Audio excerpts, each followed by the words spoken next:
I've worked in emergency rooms for over 30 years, and I need you to hear me clearly. Most people over 60 will not survive their first heart attack if they're alone. That's not fear mongering, that's fact.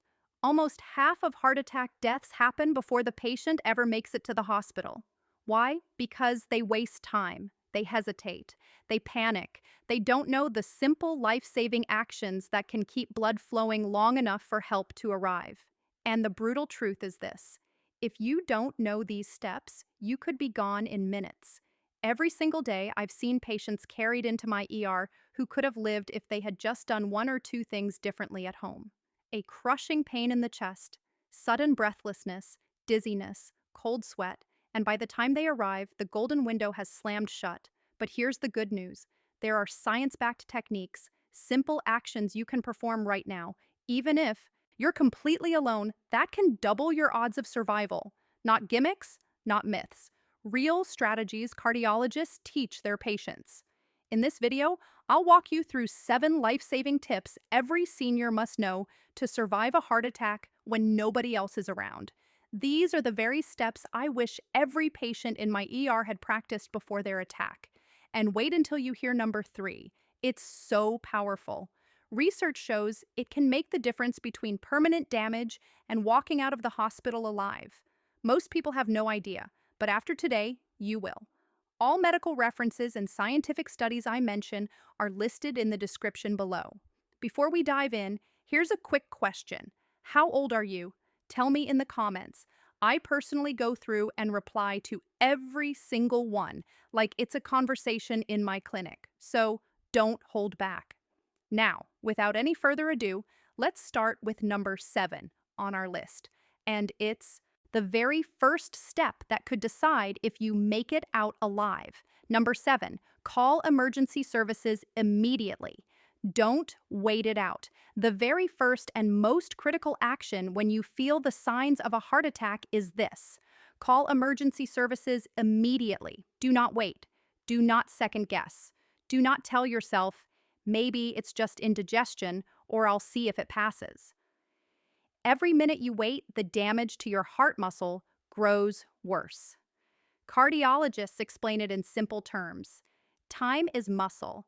The longer blood flow is blocked, the more heart cells die and the less chance you have of walking out of the hospital alive. Research backs this up. According to the American Heart Association, patients who call emergency services within the first 5 to 10 minutes of symptoms have survival odds up to 50% higher compared to those who delay. Yet, tragically, many seniors downplay their symptoms. Studies show nearly 1/3 of people over 60 wait more than 2 hours before seeking help, often because they don't want to bother anyone or believe they can tough it out. That hesitation can be fatal. Picture this. A 68-year-old grandfather in Ohio felt a strange pressure in his chest one evening. He told himself it was probably gas, drank some water, and sat down to rest. He waited for hours, hoping it would fade. By the time his daughter found him and called 911, the damage was irreversible. Doctors told the family that if he had called emergency services right away, he might have survived with minimal heart damage. That story repeats thousands of times every year, and it's preventable. So if you're over 60 and you ever feel crushing chest pressure, sudden shortness of breath, unexplained nausea, or that eerie cold sweat, act as if it is a heart attack until proven otherwise. Pick up the phone and dial emergency services without hesitation. Even if it turns out to be indigestion, you've lost nothing. But if it is a heart attack, and often is, you've just taken the single most important step to save your life. Recognizing the urgency and making that call is the first act of survival. But while you're waiting for paramedics to arrive, what you do next can keep your blood moving and buy you even more precious minutes. That leads us to tip number 6, a technique proven to keep oxygen flowing when every second counts. Number 6, chew an aspirin if available and not allergic. Once you've called emergency services, the next move can be the difference between life and death. Chew an aspirin, not swallow chew. Why? Because aspirin is not just a pain reliever, is one of the most powerful clot-fighting drugs you can get without a prescription. Heart attacks happen when a clot blocks blood flow to the heart muscle. Aspirin works by thinning the blood and stopping the clot from growing larger, keeping some flow moving until help arrives. The science is clear. A landmark study published in The Lancet found that taking aspirin during a heart attack reduced the risk of death by 23% in patients. But here's the catch: speed matters. The faster it gets into your bloodstream, the faster it starts working. Swallowing an aspirin whole can take 10 to 12 minutes to break down in your stomach. Chewing it breaks it apart instantly, allowing the active ingredient to absorb through your mouth and stomach lining within just minutes. In a situation where every second counts, those minutes can save heart muscle and save your life. One retired bus driver, 70 years old, was alone in his living room when he felt that crushing pressure in his chest. He remembered his doctor's advice, reached for the aspirin in his cabinet, and chewed it while calling 911. Paramedics later told him that simple action kept his blood flowing just enough to prevent major heart damage. He walked out of the hospital 2 weeks later, alive and still independent. But here's where many seniors go wrong. They either don't keep aspirin in the house or they hesitate because they're not sure if it's safe. If you have an allergy to aspirin, a bleeding disorder, or if your doctor has specifically told you not to take it, then skip this step. For everyone else, keeping a bottle of uncoated aspirin in an easy-to-reach place is one of the smartest emergency precautions you can take. Doctors usually recommend one full 325 milligram tablet shoot at the first sign of a heart attack. Think of it this way: showing that one pill is like sending in a rescue team to slow down the disaster until reinforcements arrive. It doesn't cure the heart attack, but it can stop the damage from spiraling out of control. Acting fast with aspirin keeps the odds in your favor, but surviving a heart attack alone isn't just about what you take. It's also about how you move your body in those terrifying minutes. And that's where tip number 5 becomes crucial. Number 5, loosen tight clothing and sit upright helps reduce strain on the heart. When a heart attack strikes, every movement you make affects how much strain your heart must endure. One of the simplest yet most overlooked survival actions is to loosen tight clothing and sit upright. Seniors often underestimate how quickly restricted circulation and poor posture can make a bad situation worse. Tight belts, waistbands, or collars compress blood vessels and make it harder for your body to circulate oxygen-rich blood when it needs it most. Sitting upright relieves pressure on the diaphragm and lungs, making breathing easier and reducing the workload on your already struggling heart. This isn't just common sense, it's backed by physiology. During a heart attack, your heart is desperate to pump oxygen through narrowed or blocked arteries. Lying flat forces the heart to work harder, especially in seniors with weaker lungs or pre-existing conditions like COPD. By sitting upright, preferably at a slight angle with your back supported, you improve airflow into the lungs, lower pressure inside the chest, and allow blood to flow more effectively. A clinical review in the European Heart Journal emphasized that positioning patients upright during cardiac distress helps reduce pulmonary congestion. Basically, the buildup of fluid in the lungs that makes breathing feel like suffocation. In other words, the way you position yourself can literally mean the difference between gasping for air and keeping calm enough to survive until help arrives. One 74-year-old woman in Florida felt chest pressure while gardening. Instead of lying down in panic, she moved to a chair, loosened her gardening apron and waistband, and sat upright while waiting for the ambulance. Her doctor later told her that decision likely prevented her from fainting and collapsing before paramedics could give her oxygen. That tiny adjustment kept her heart from collapsing under the strain. It's a step so simple that many seniors overlook it, but it matters.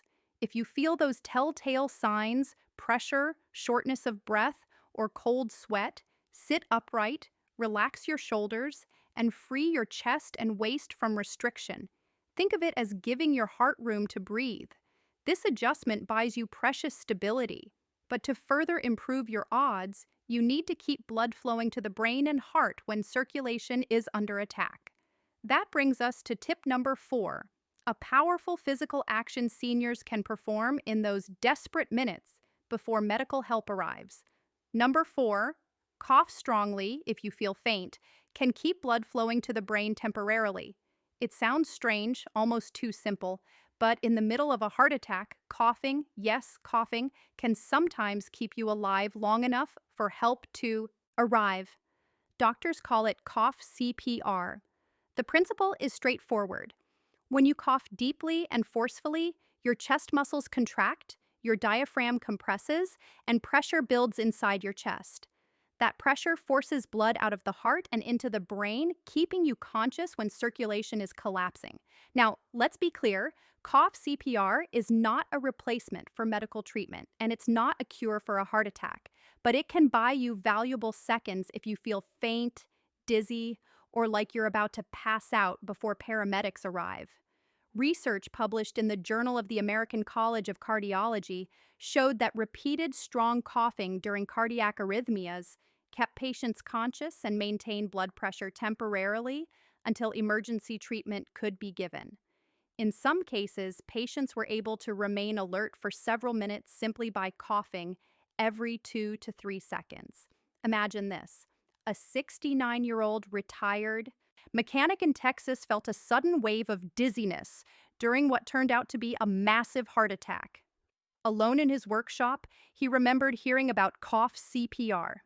He began coughing forcefully again and again and stayed conscious until paramedics arrived.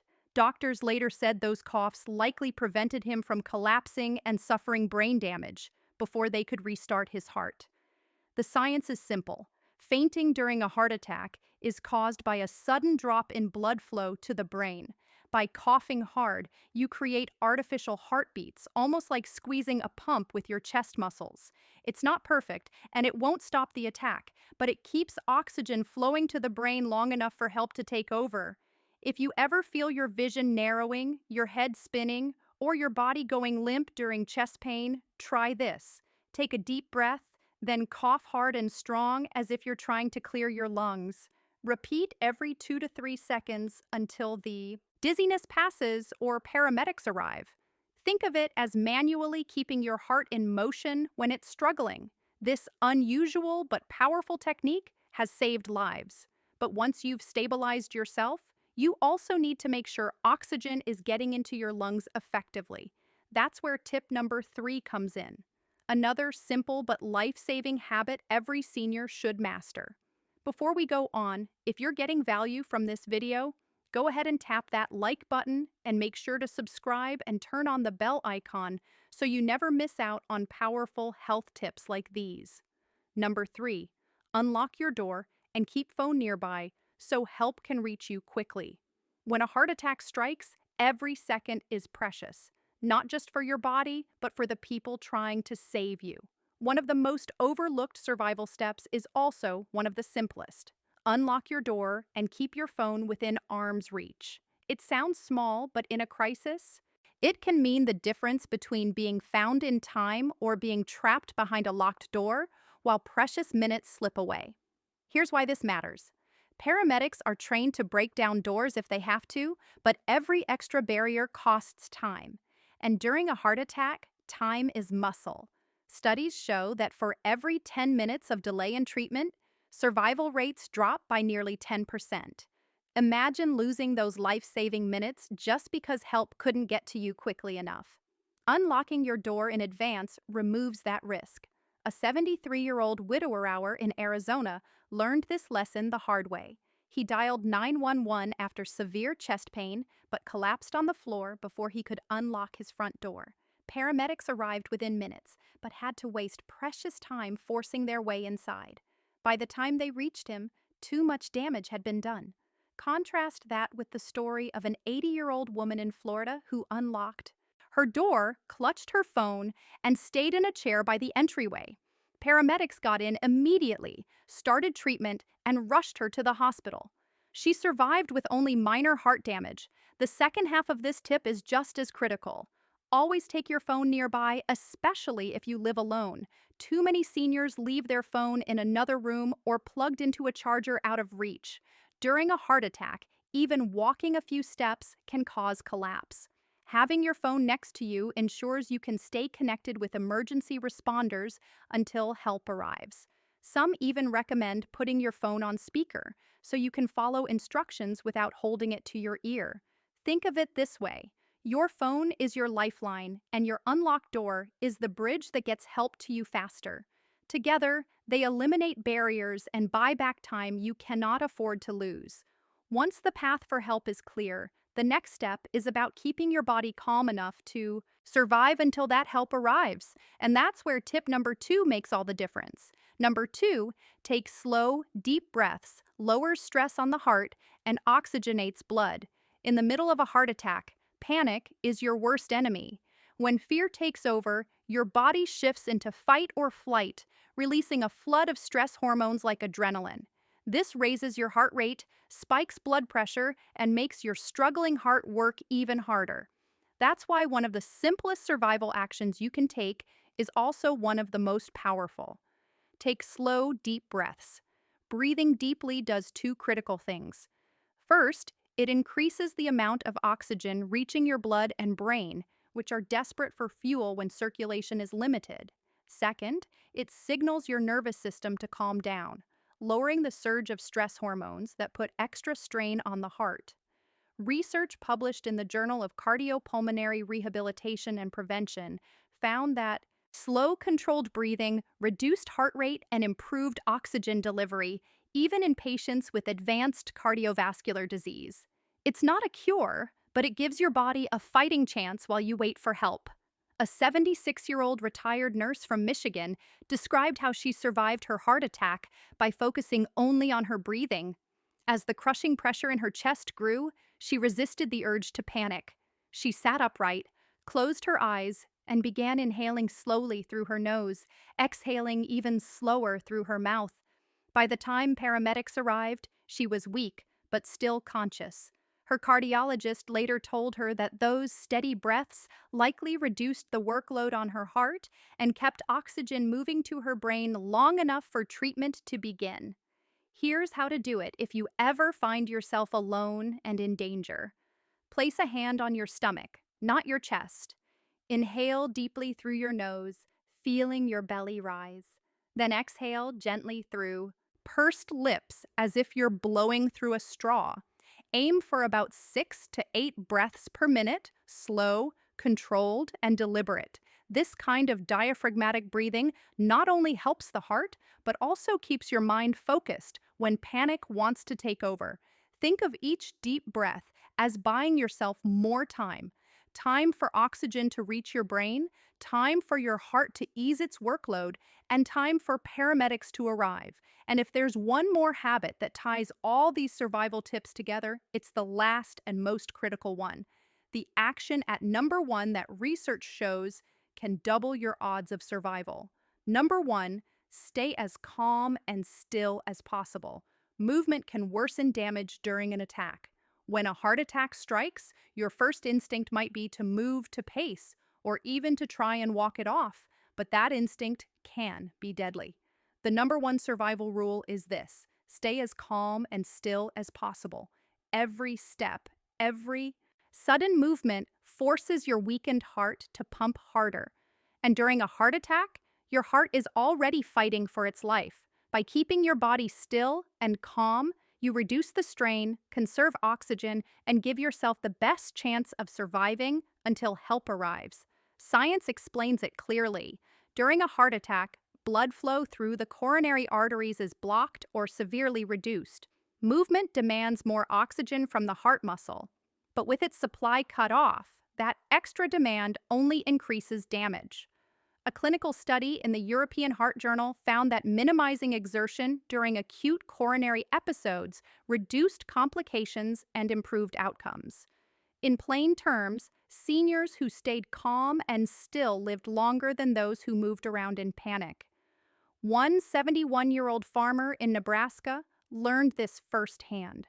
While repairing equipment, he felt crushing pressure in his chest. His first thought was to climb back up the ladder to grab his phone. Instead, he forced himself to stay put and called for help where he was. Paramedics later told him that staying still kept his heart from collapsing under stress. He survived with far less damage than doctors expected. Calmness isn't just physical, it's mental. Panicking floods your body with adrenaline, raising blood pressure and worsening the attack. By focusing on staying still and practicing slow, deep breaths, you lower that hormonal surge and help keep your body stable. Tell yourself, I call for help. My only job now is to stay still and breathe. This mindset prevents rash decisions like trying to walk to the door or grab something across the room. Actions that can trigger collapse before help arrives. Think of your heart during a heart attack like a fragile engine running on fumes. Every movement revs the engine faster and risks blowing it apart. Stillness, calmness, and conserving every ounce of energy is the key to buying time. This is the final most powerful habit. Do less, breathe more, and let help reach you. Together, these 7 tips form a survival map. And while you can't predict when a heart attack might strike, knowing exactly how to act can be the difference between tragedy and survival. And there you have it, 7 life-saving tips every senior must know to survive a heart attack alone. From calling emergency services right away to shooting aspirin, loosening tight clothing, coughing when faint, unlocking your door, taking slow breaths, and finally staying completely calm and still. Each action buys you precious minutes. Minutes, they can mean the difference between life and death. Remember this, a heart attack doesn't always give you a second chance, but if you act fast, think clearly, and follow these steps, you can survive and live to see tomorrow. The science is clear, but it only works if you're ready to act. Now, I want to hear from you. Where are you watching from? And do you keep Aspirin or another emergency plan ready in your home? Drop your answer below. We read and reply to every single comment because your story matters and your survival tips could help someone else. Don't forget to like this video, share it with your loved ones, and subscribe for more life-saving advice. Stay safe, stay prepared, and remember, knowledge is power, especially after 60. If you have any questions or want to share your personal experience, don't hesitate to leave a comment below. We're always listening. Thanks for watching.